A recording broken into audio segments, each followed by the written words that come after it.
श्री शिवाय नमस्तुभ्यम। हर हर महादेव। जय श्री कृष्णा। राधे राधे।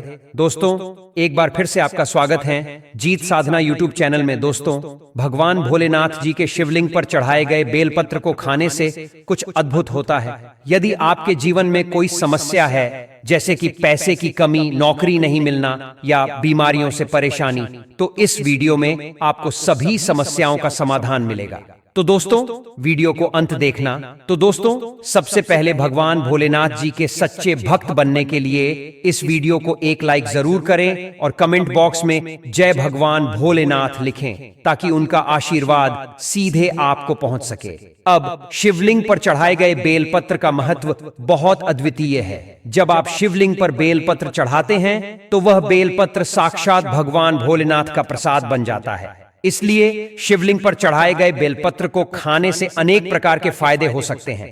यह विशेष रूप से आपके जीवन की समस्याओं का समाधान प्रदान कर सकता है और आपको आराम और सुख शांति मिल सकती है। शिवलिंग पर बेलपत्र चढ़ाने की परंपरा एक पौराणिक कथा से आती है। समुद्र मंथन के समय जब विष बाहर निकला था, भगवान भोलेनाथ ने इसे अपने कंठ में धारण किया था, जिससे उन्हें नीलकंठ भी कहा जाता है। इसके बाद बेलपत्र के सेवन से उनकी तापमान शांत हुआ और उन्होंने शिवलिंग पर बेलपत्र चढ़ाने का विधान स्थापित किया।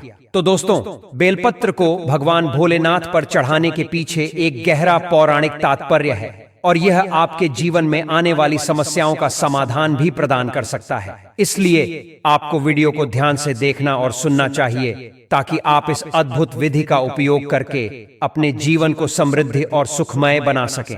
इससे भगवान भोलेनाथ को शीतलता मिलती है और उनका आशीर्वाद हम में प्राप्त होता है। हमेशा ध्यान रखिएगा कि 3 पत्ती वाली जो बेलपत्र होती है, वही भगवान भोलेनाथ को आप चढ़ाए पत्र चिकनी होती है, उसे तरफ से शिवलिंग पर आपको बेलपत्र चढ़ाना चाहिए। इस बात का आपको विशेष ध्यान रखना है कि कभी भी कटे फटे बेलपत्र भगवान भोलेनाथ को नहीं चढ़ाया जाता है। इसके पीछे भी एक कथा है, क्योंकि जब भगवान भोलेनाथ जी ने गणेश जी का सिर खंडित कर दिया था, तभी से भगवान भोलेनाथ ने संकल्प लिया था कि कभी भी मुझे कोई खंडित चीज है नहीं चढ़ाई जाए, ना ही अर्पित की जाए। तब से भगवान भोलेनाथ जी को कभी भी कोई चीज खंडित नहीं चढ़ाई जाती है, चाहे वह बेलपत्र हो। दोस्तों, आप वीडियो को लाइक कर दीजिए और वाकई में भगवान भोलेनाथ की कृपा पाना चाहते हैं तो चैनल को सब्सक्राइब कर लीजिएगा, क्योंकि हमारे चैनल दे वास्तुशास्त्र के माध्यम से प्रत्येक दिन आपको वैसे जानकारी दी जाएगी जो आपके दैनिक जीवन में आपका जानना बहुत ही जरूरी है। और हिंदू भाइयों को यह वीडियो शेयर भी जरूर कीजिए।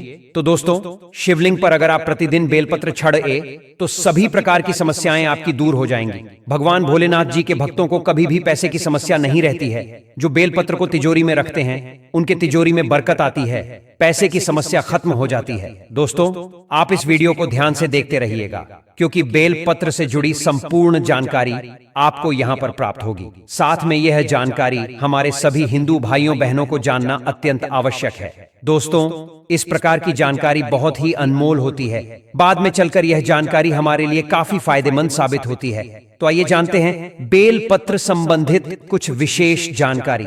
दोस्तों, हम आपको बता दें कि प्राचीन पुराणों में बताया गया है कि कुछ विशेष समय होता है जिनमें बेलपत्र को कभी भी नहीं तोड़ना चाहिए। जी हाँ दोस्तों, कुछ विशेष तिथि जिम बेलपत्र को आपको कभी भी नहीं तोड़ना चाहिए। जैसे कि हमारे धर्मशास्त्र में रहते हैं, बेलपत्र को हमेशा चतुर्थी, अष्टमी, नवमी, दशमी, अमावस्या और पूर्णिमा और संक्रांति के तिथि में आपको कभी भी नहीं तोड़ना चाहिए। साथ में सोमवार के दिन बेलपत्र को कभी भी नहीं तोड़ना चाहिए, क्योंकि विशेषकर बेल के पेड़ पर भगवान भोलेनाथ सोमवार के दिन वास करते हैं। क्योंकि बेलपत्र के संपूर्ण हिस्से में भगवान भोलेनाथ का वास माना जाता है। बेल पेड़ के मध्य भाग में भगवान विष्णु जी का भी वास माना जाता है। और दोस्तों, मैं आपको बता दूं कि जो बेलपत्र के जो बेल होता है, इसकी पत्तियों में शक्ति मानी जाती है, अर्थात सभी हमारे देवी देवताओं का जो शक्ति होता है उसके अंदर समाहित होती है। इसीलिए आपको कभी भी सोमवार के दिन बेलपत्र नहीं तोड़ना चाहिए। दोस्तों, इसके अलावा प्रतिदिन दोपहर 12 बजे के बाद भी आपको बेलपत्र कभी नहीं तोड़ना चाहिए, हमारे धर्मशास्त्रों में लिखा है। और आप फिर भी 12 बजे बाद अगर बेलपत्र को तोड़ते हैं तो इससे आपको पाप लगना निश्चित है दोस्तों। अब जो प्रश्न आता है कि जो बेलपत्र की उत्पत्ति कैसे हुई, आइए जानते हैं। तो दोस्तों, पुराणों के अनुसार एक बार माता पार्वती की पसीने की कुछ बूंदें मध्यांचल पर्वत पर गिर गई। इससे वहां एक पौधा उगाया जो बाद में बेलपत्र के नाम से लोग जानने लगे और बेलपत्र के रूप में पूजनीय हो गया। तो इस वीडियो में जानते हैं बेलपत्र को खाने के क्या फायदे होते हैं। दोस्तों, बहुत ही सुंदर वीडियो है, बहुत ही महत्वपूर्ण जानकारी है, पूरा देखिएगा। आधा अधूरा ज्ञान हमेशा लाभदायक नहीं होता है। देखिए, जब बेलपत्र को भगवान भोलेनाथ जी की शिवलिंग पर चढ़ाते हैं तो वह बेलपत्र एक बेलपत्र नहीं रह जाता है, बल्कि वह भगवान भोलेनाथ का प्रसाद बन जाता है, जो कि असद बीमारियों को दूर करने में, आपकी पीढ़ी को हरने में एवं जीवन में चल रही सारी समस्याओं को दूर करने में समर्थ बल है। क्योंकि बेलपत्र को भगवान का प्रसाद के स्वरूप माना जाता है, इसीलिए वह आपके लिए अमृत जैसा बन जाता है। तो आखिरकार शिवलिंग पर चढ़े बेलपत्र को नित्य रूप से खाने से क्या फायदा मिलता है, क्या बदलाव आते हैं, हमारे जीवन में इसके बारे में जानेंगे।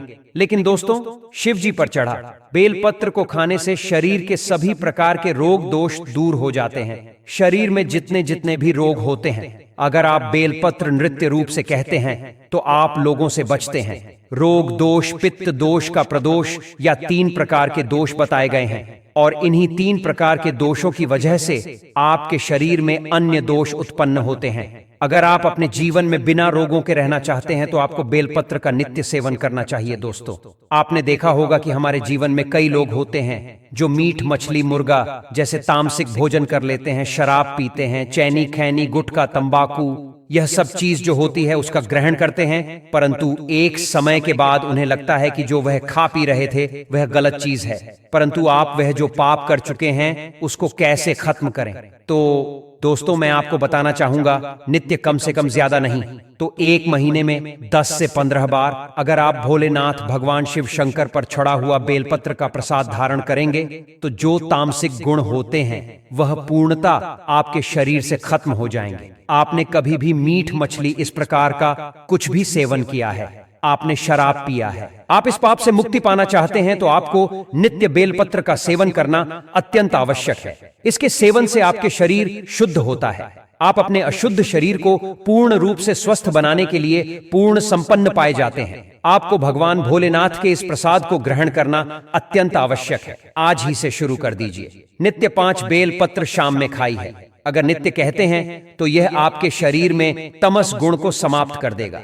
किसी भी प्रकार की बीमारियां हैं पूर्णता समाप्त कर देगा। बेलपत्र खाने से आपका भाग्य भी बदलने लगेगा, आपका भाग्य बलवान हो जाएगा। दोस्तों, कैसे भी आपका दुर्भाग्य हो, जिस समय से आप बेलपत्र खाना शुरू कर देंगे आपका दुर्भाग्य सौभाग्य में बदल जाते हैं। आपकी किस्मत, आपकी तकदीर फिर आपके अनुरूप चलने लगती है। इसके बाद आयुर्वेद में भी कहा जाता है कि बेलपत्र को खाने से आपका जो रक्त होता है, खून होता है, अगर खून संबंधित, रक्त संबंधित कोई बीमारी है, नित्य 5 बेलपत्र खाए। 5 बेलपत्र खाने के बाद आपके शरीर में जो खून में किसी भी प्रकार की गंदगी है वह धीमे धीमे खत्म होने लगेगी। आपका शरीर बहुत ही स्वच्छ हो जाएगा। 1 बेलपत्र का या दूसरे दिन 2 बेलपत्र दिखाइए, तीसरे दिन 3 बेलपत्र चाहिए। इस प्रकार से आपको जो बेलपत्र खाने का क्रम है उसको बढ़ाना होगा। धीरे धीरे खाइए, लेकिन खाना जरूर है ताकि आपके शरीर का जो खून है वह बिल्कुल शुद्ध हो जाए, साफ हो जाए। दोस्तों, आपको बता दूं कि जो बेलपत्र होता है वह फिल्टर करने का काम भी करता है।